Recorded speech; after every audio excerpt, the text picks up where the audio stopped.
Hello guys, Coach Vilius here. Today I'm going to talk about very important and controversial topic, where to look to objable and cubable.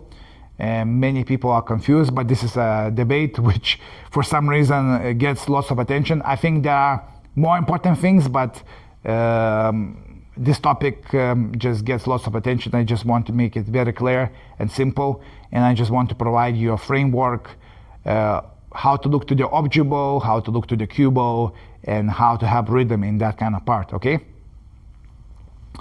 So let's say I have a potting angle, okay?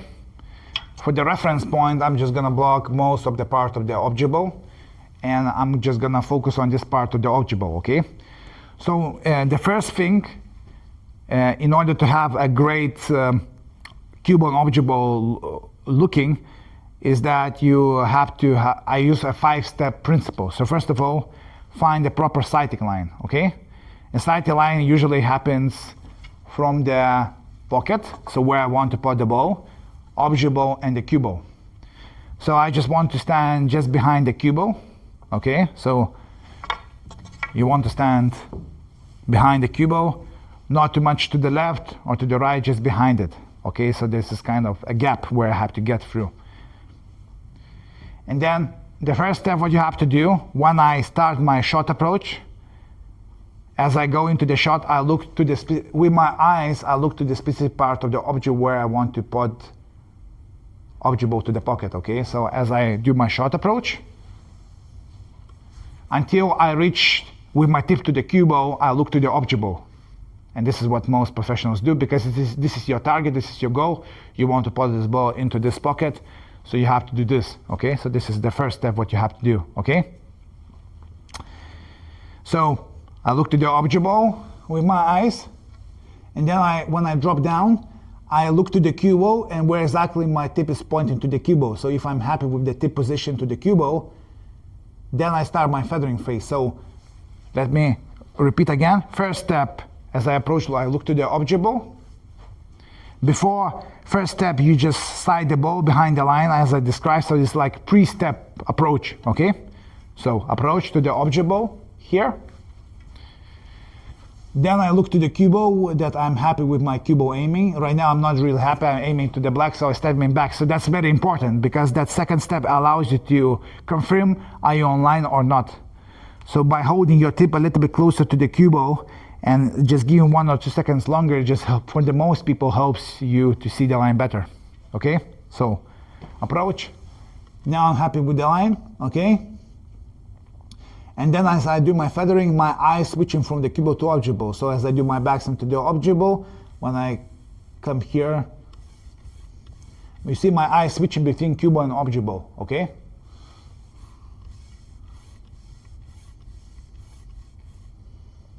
So my eyes switching cubable, objable, and you can see my eyebrows are moving, so you can check. Objable, cubable, objable, cubable, objable, cubable. So that's, your eyes has to move, okay? And then, when I do a front pause means just before the backswing, you make a 1 second pause, like, or you don't do, then you do backswing and you deliver. So now I want to talk about power which there is mix. So usually when I teach a beginner players, as soon as you start your backswing, I recommend immediately look to the objable. So as I start my backswing, I let them switch focus from cubable to objable. So at that moment, you see? And then you deliver the ball. There are then second style with a little bit more experience. I say I'm in between cubable and objable players. So those players who are looking to the objable as soon as they start their backswing, they are objable players, okay? I'm in between. So as I start my backswing, in the middle, I switch my focus just about around here to the objable, okay? And then I deliver. And then there are players who just turning their eyes after they finish backswing to the objable. So they are totally cubable players. So they do usually this, looking to the cubable, and only after they finish the backswing look into the objable, okay? So let me play with those styles. So objable looking, So you see my eyes, as soon as I started my backswing, it went to objable. Then in between,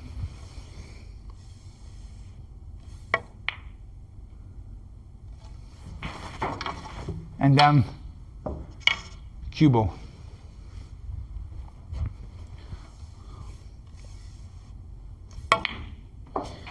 The only one consistent thing is that on the last moment, just before delivery, your eyes has to turn into the objable.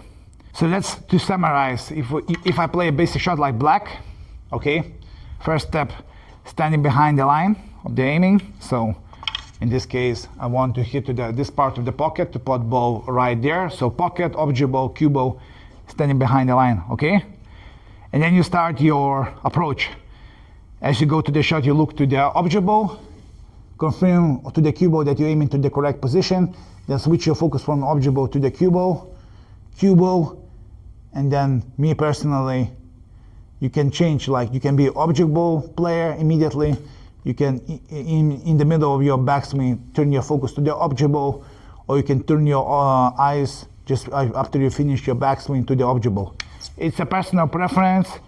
Test for yourself, see what it works, play for a few minutes one way, a few minutes other way, and see what works, okay? And on the membership program, I'm gonna provide more details about the aiming part, okay? So thank you guys for watching, and apply with different kind of angles, and see you soon.